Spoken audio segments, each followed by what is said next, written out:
Sociopreneur dan penyanyi asal Surabaya, Jawa Timur, Uci Floudea beberapa hari lalu tertolak ke Amerika Serikat.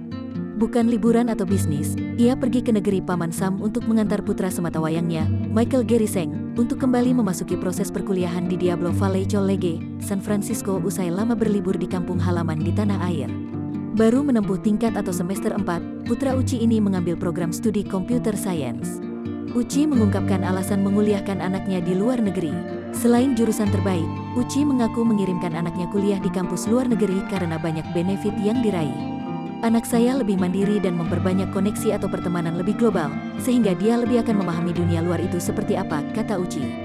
Bagi Uci, sebagai orang tua, tentu ingin memberikan yang terbaik untuk pendidikan anaknya karena akan menjadi pondasi hidup untuk jenjang berkarir ke depan. Tak terlalu muluk-muluk, usai anak lulus, Uci berharap sang anak dapat menjadi pribadi yang berkualitas dan bermanfaat. Karena anak kuliah, bidang ilmu komputer, saya berharap anak saya bisa menciptakan aplikasi atau peluang kerja yang berhubungan dengan jurusan itu, tambahnya. Ia pun tak memaksa putranya untuk meneruskan jejaknya sebagai entrepreneur atau seorang penyanyi.